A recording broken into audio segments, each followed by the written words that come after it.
హైదరాబాద్ నుంచి హారిక రాస్తున్నారు. దేవుడికి కర్పూర హారతి ఇవ్వటంలోని అంతరార్థం ఏమిటో తెలియచేయండి అంటూ రాస్తున్నారు. హారతి అంటేనే హారం తనోతి. ఓహో. హరతి ఇది హార. హారం ఉంటే ఏంటది? హరతి అంటే హరించేది, తొలగించేది. మనం మెళ్ళ వేసుకుంటాం కదా, హారాలు వేసుకుంటాం, వాటికి ఆ పేరెందుకు? ఇవి మన శరీరం మీద వేసుకుంటే మన శరీరంలోని చాలా రహస్యాలు సదస్యాలు కొన్ని ధర్మాలు ఎదుటివారికి కనపడవు కదా. వాటిని చూసినందువల్ల వారిలో కలిగేటువంటి వికారాలను ఇది తొలగిస్తుంది కదా, ఆకారాన్ని తొలగిస్తుంది. అందుకు దాని పేరు హారము అని. హరించేది, తొలగించేది, తీసివేసేది. ఒక ఆభరణం ధరించాం, దాని పేరు ఆభరణం. అంటే బాగా మోసేది. మోసేదా మోస్తున్నదా? మనం మోస్తున్నాం, అది మోస్తుందే. మనం అనుకుంటాం మనం మోస్తున్నాం అని, అది మోస్తున్నది. అదేమిటండి? ఇవి మనం ధరిస్తే మన మీద ఇవి ఉన్నాయి, కానీ మనను చూస్తున్న వారి చూపులన్నీ ఇదే భరిస్తుంది. లోపడిదాకా పోదు కదా. పాత రోజుల్లో బాగా అలంకారం చేసుకునేవారు. ఇప్పుడు అలంకారం అంటే మూట అంటున్నారు. ఎంత ఆభరణాలు ధరిస్తే అంత వారి చూపడేది ఆభరణాల మీదనే, మన మీద కాదు. అందుకే ఇది ఆభరణం. బాగా బరువును మోసేది.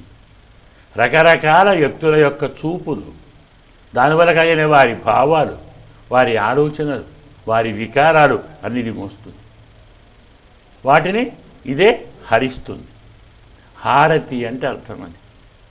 మంగళ హారతి అంటే శుభాన్ని కలిగించి అశుభాన్ని తొలగిస్తుంది. అంటే ఏమిటి? మన పాటలో దిష్టి, దృష్టి దూరం అంటాం కదా. మనం దిష్టి తీస్తాం చిన్నపిల్లలకి, ఇప్పటికీ జరుగుతుంది. ఇది తగిలిందంటే ఇంత పేడ తెచ్చి నీళ్లు పోసి ఇంకేదో చేసి దాని చుట్టూ ఒక మంట పెట్టి ఆ మంట చుట్టూ తిప్పి అందులో బోర్లించి పక్కకు పెడతాం కదా. 10 మంది చూచినందువల్ల కలిగిన ప్రభావంతో మనలో కలిగినటువంటి మార్పు, దాన్ని తొలగించటానికి చేసేది హారతి. మంగళ హారతి. ఎదుటివాడి దృష్టి వల్ల కలిగే అశుభాలను, హానిని తొలగించి శుభాన్ని కలిగించి. చాలాసార్లు చెప్పాను, గుర్తుండే ఉంటుంది ప్రేక్షకులకు కూడా. చాలామంది భగవంతునికి ఇచ్చే హారతిని కళ్ళకు అద్దుకుంటారు.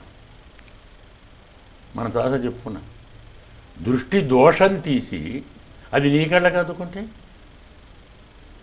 అక్కడి దోషం పోయి ఇక్కడ రావాలి. అంటే దేవుడు దోషరహితుడు కదండి. దేవుడు దోషరహితుడు కదా. దేవుడు దోషరహితుడే. మనం దోషం ఆయనకు లేదు, మనకు ఉందా లేదా? దేవుడు దోషరహితుడు అనే మాట ఎక్కడ? దేవుడు.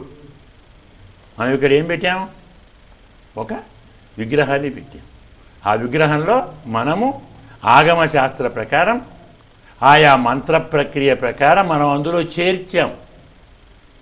ఆ విగ్రహంలో దైవశక్తిని, ప్రాణశక్తిని కదా, ప్రభావాన్ని మనం అందులో చేర్చాం. మంత్రాలతోటి, ధ్యానంతో, యాగంతో, తపస్సుతోటి అందులో చేర్చాం. అది మనం చేర్చినటువంటి శక్తి. దానికి దృష్టి పడుతుందా లేదా? దాన్ని మనం హారతి తీసుకుంటే అది మనకు వస్తుందా? అందుకే పొరపాటున కూడా హారతిని కనులకు అద్దుకోవద్దు.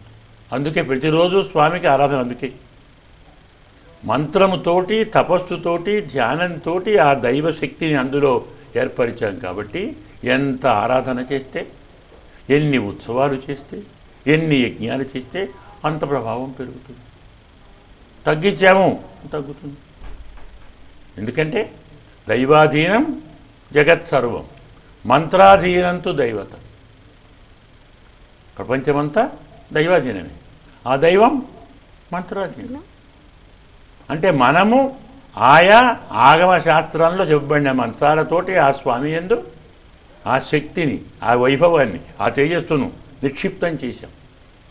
దానికి భంగం రాకుండా ఉండటానికే ప్రతిదినము 3 సార్లు, 4 సార్లు, 5 సార్లు మాటి మాటికి హారతి ఇస్తూనే ఉంటాం కదా.